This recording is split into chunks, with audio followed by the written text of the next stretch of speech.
Aaron Hernandez, a rising NFL star, shocked the world when he was charged with murder in 2013.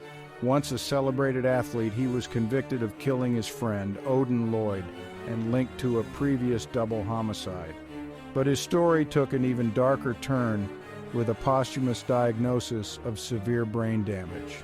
If you're into true crime stories like this one, make sure to hit that like button and subscribe for more in-depth looks at some of the most shocking cases. Don't forget to turn on notifications so you never miss an update. Aaron Hernandez was born on November 6, 1989 in Bristol, Connecticut. He grew up in a working-class family with his parents, Dennis and Terry Hernandez, and his older brother, DJ. His father was a former athlete who was tough on Aaron, instilling discipline and a strong work ethic. Despite the struggles within the family, including domestic issues between his parents and the sudden death of his father when Aaron was 16, Hernandez excelled in sports from an early age. He quickly became a standout football player at Bristol Central High School, where he played both wide receiver and tight end. His talent was undeniable, and he received All-American honors during his senior year, catching the attention of college scouts across the country. Hernandez eventually committed to play football at the University of Florida under coach Urban Meyer, one of the most prestigious football programs in the nation. He joined the Gators in 2007, and despite being one of the youngest players on the team, made an immediate impact. Hernandez played a key role in the Gators' offense, showcasing his exceptional ability as a tight end, a position that requires both receiving and blocking skills. In his second season, the Gators won the BCS National Championship, defeating the Oklahoma Sooners in 2009. Hernandez was instrumental in the victory, contributing significantly with his blocking and receiving abilities. By his junior year, he was named an All-American and won the John Mackey Award, given to the nation's best tight end. However, his time at Florida wasn't without controversy.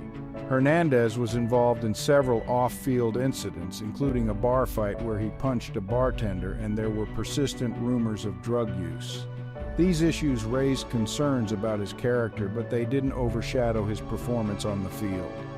During his time at the University of Florida, Aaron Hernandez's off-field behavior began to show troubling signs that would later cast a shadow over his football career.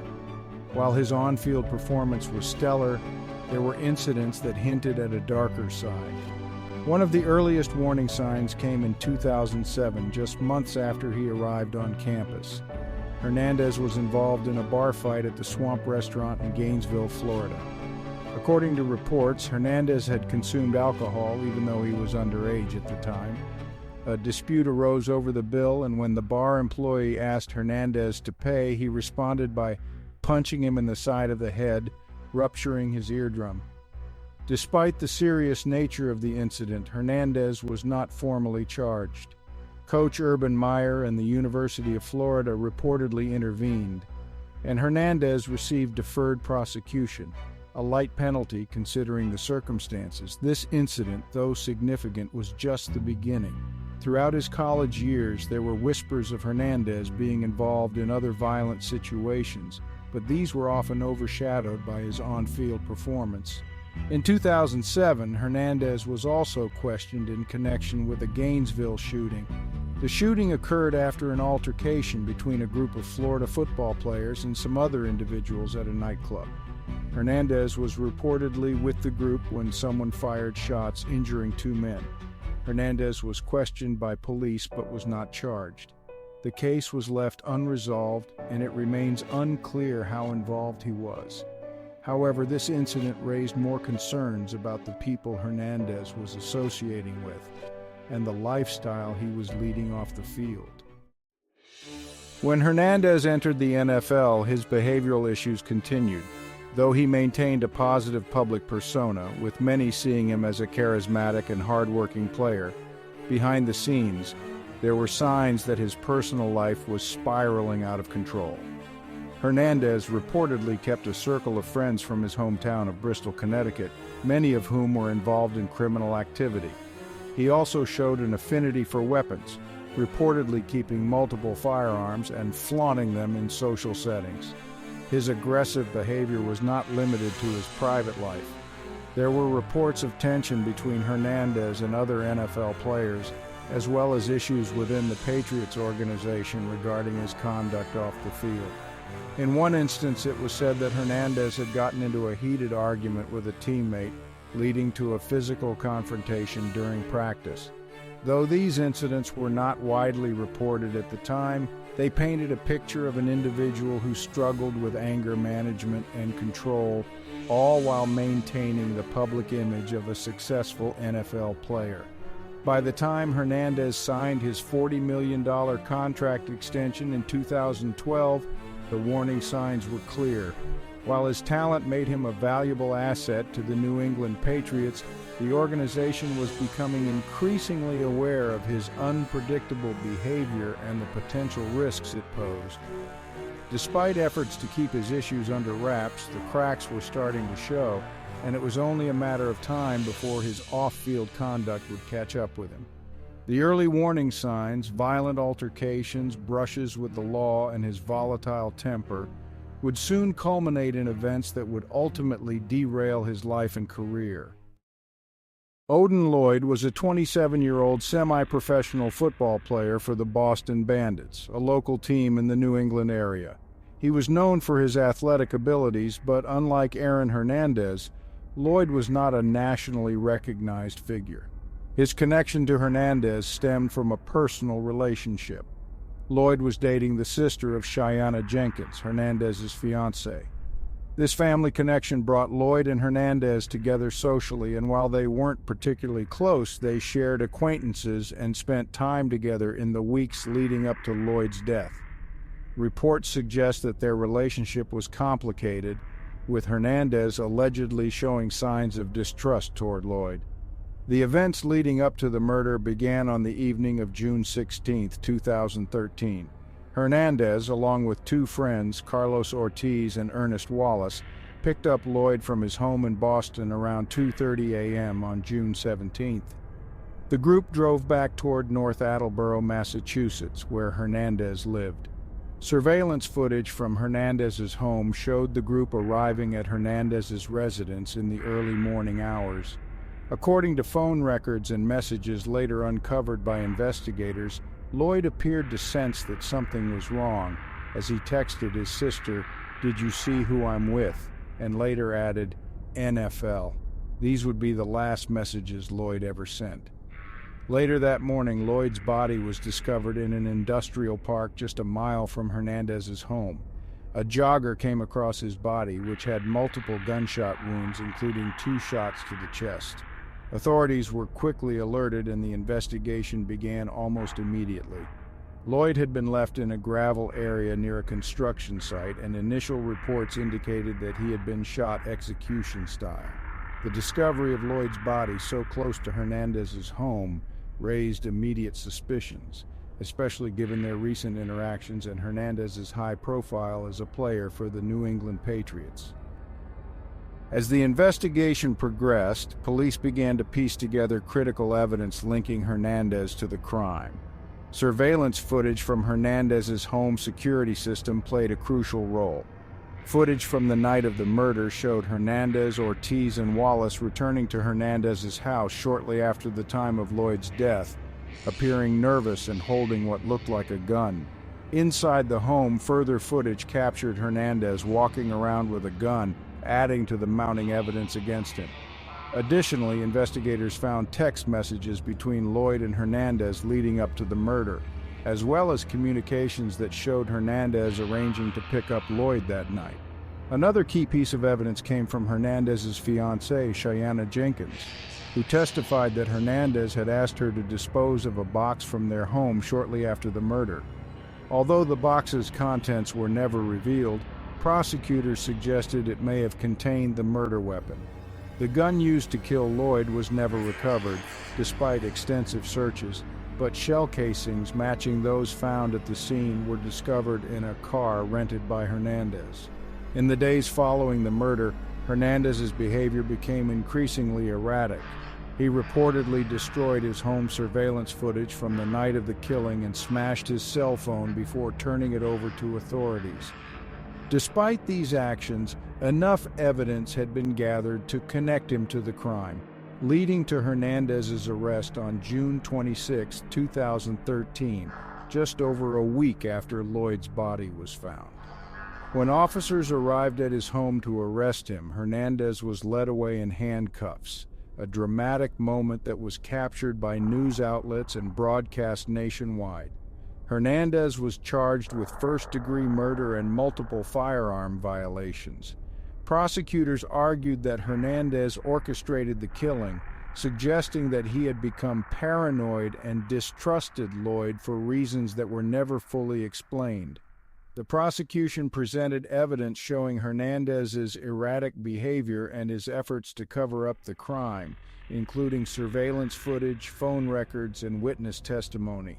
Hernandez pleaded not guilty, and his legal team began preparing for what would become one of the most high-profile murder trials in recent memory. Aaron Hernandez's trial for the murder of Odin Lloyd began in January 2015, nearly 2 years after Lloyd was found dead. The trial took place in Bristol County Superior Court in Fall River, Massachusetts, and lasted for over 2 months, concluding in April 2015. From the outset, it was one of the most highly publicized criminal cases in recent history, given Hernandez's status as a former NFL star. The courtroom was filled daily with reporters, and the case received constant media attention. Hernandez pleaded not guilty to all charges, including first-degree murder and multiple firearm violations. The prosecution's case was built around a mountain of circumstantial evidence that placed Hernandez at the scene of the crime and tied him to the murder. One of the key pieces of evidence was surveillance footage from Hernandez's home both before and after the murder. The footage showed Hernandez, along with his 2 friends, Carlos Ortiz and Ernest Wallace, returning to his house shortly after Lloyd was killed. Hernandez was seen holding what appeared to be a gun, which prosecutors argued was the murder weapon. While the gun was never recovered, shell casings found at the scene matched those from a car Hernandez had rented. Additionally, the prosecution presented cell phone records that traced the movements of both Hernandez and Lloyd on the night of the murder. The text messages exchanged between the two, including Lloyd's final message to his sister, added to the prosecution's case that Hernandez was directly involved in the killing. The prosecution also introduced the testimony of Hernandez's fiancée, Cheyenne Jenkins. She admitted under oath that Hernandez had asked her to remove a box from their home the day after the murder. While Jenkins claimed she did not know what was inside the box, prosecutors suggested it may have contained the murder weapon or other incriminating evidence. Jenkins's testimony was seen as a significant piece of the puzzle, linking Hernandez to an attempted cover-up of the crime. The prosecution built a narrative that Hernandez had orchestrated the murder due to a personal dispute with Lloyd. While the exact motive was never entirely clear, prosecutors argued that Hernandez had become increasingly paranoid and distrustful of those around him, including Lloyd. They suggested that Hernandez believed Lloyd knew too much about his personal life, possibly including details of past violent incidents or criminal activities. The prosecution also highlighted Hernandez's erratic behavior in the days following the murder, including his efforts to destroy surveillance footage and his phone, actions that pointed to a deliberate attempt to cover up his involvement. Hernandez's defense team, led by attorney James Sultan, did not deny that Hernandez was at the scene of the crime, but argued that he did not commit the murder. The defense's strategy revolved around casting doubt on the prosecution's narrative by shifting the blame toward Hernandez's 2 associates, Ortiz and Wallace. They argued that Hernandez was present when Lloyd was killed, but that it was one of the other men who pulled the trigger. The defense emphasized the lack of direct physical evidence linking Hernandez to the actual shooting, such as fingerprints on the murder weapon, which was never found. They suggested that Hernandez's actions after the murder, such as destroying evidence, were those of someone trying to protect himself from being implicated in a crime he did not commit. Throughout the trial, the defense sought to humanize Hernandez, portraying him as a young man who had made poor choices but was not a cold-blooded killer. They pointed to his successful career, his young daughter, and his engagement to Jenkins as reasons why Hernandez would not have jeopardized his future by committing murder. Despite their efforts, the circumstantial evidence presented by the prosecution, particularly the surveillance footage and phone records, made it difficult for the defense to create reasonable doubt in the minds of the jury. On April 15, 2015, after 7 days of deliberation, the jury returned its verdict. Hernandez was found guilty of first-degree murder, as well as 5 additional charges, including unlawful possession of a firearm. In Massachusetts, a conviction for first-degree murder carries an automatic sentence of life in prison without the possibility of parole.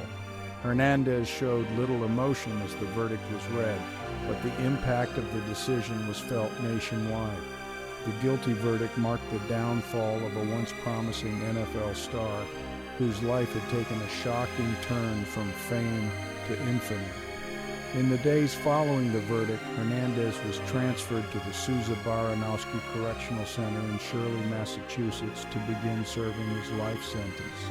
Despite his conviction, Hernandez's legal battles were far from over. He still faced a second trial for a 2012 double homicide in Boston, further complicating his legacy and legal standing.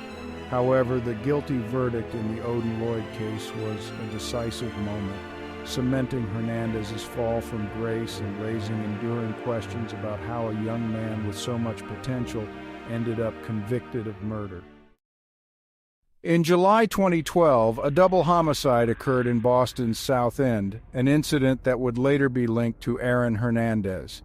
The victims, Daniel de Abreu and Safiro Furtado, were 2 immigrants from Cape Verde who worked as cleaners in Boston.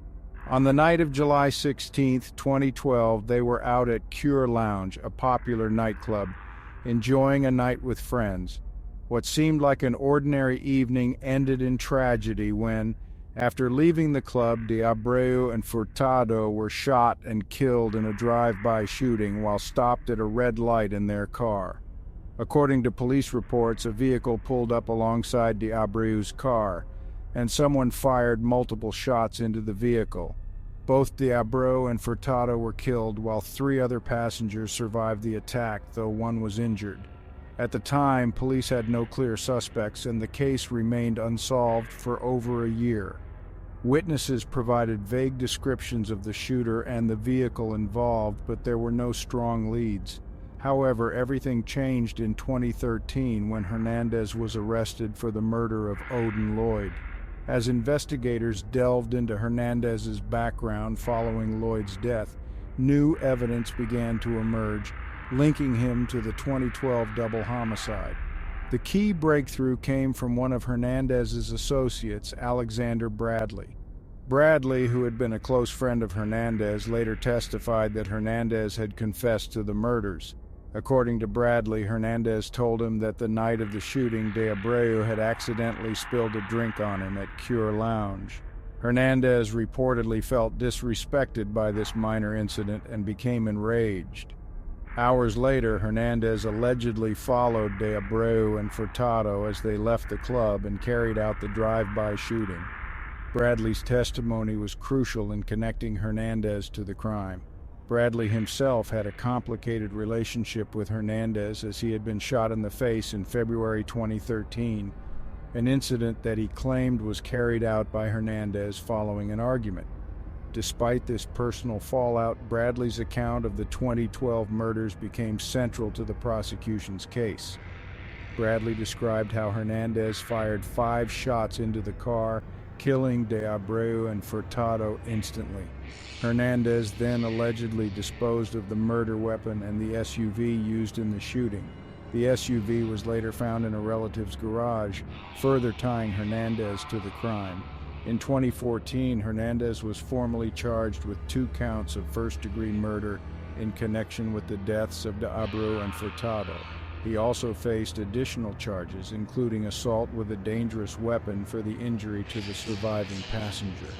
This marked a dramatic escalation in Hernandez's legal troubles, as he was already facing trial for the murder of Odin Lloyd. The Boston double homicide case painted a picture of Hernandez as a violent individual who had not only committed one murder, but potentially carried out a cold-blooded execution a year earlier, all over a trivial nightclub altercation. The trial for the 2012 double homicide began in early 2017, nearly 5 years after the murders took place. Prosecutors laid out their case, relying heavily on Bradley's testimony and the discovery of the SUV used in the shooting. They argued that Hernandez's actions were premeditated and driven by a perceived slight at the nightclub. Bradley's detailed account of the events was bolstered by physical evidence, such as ballistics matching the gun used in the shooting to the shells found in the SUV. Additionally, surveillance footage from Cure Lounge showed Hernandez in the club on the night of the murders, corroborating parts of Bradley's story. However, Hernandez's defense team countered that Bradley was not a credible witness. They pointed to Bradley's criminal background and the fact that he had a personal vendetta against Hernandez after being shot in the face. The defense argued that Bradley was lying to save himself from legal trouble and that there was no direct forensic evidence, such as fingerprints or DNA, linking Hernandez to the murders. Hernandez's lawyers suggested that Bradley could have been the actual shooter and was framing Hernandez to avoid his own prosecution. They emphasized the lack of clear motive for Hernandez to kill two men over a spilled drink and questioned the reliability of witness testimony that placed Hernandez at the scene of the crime.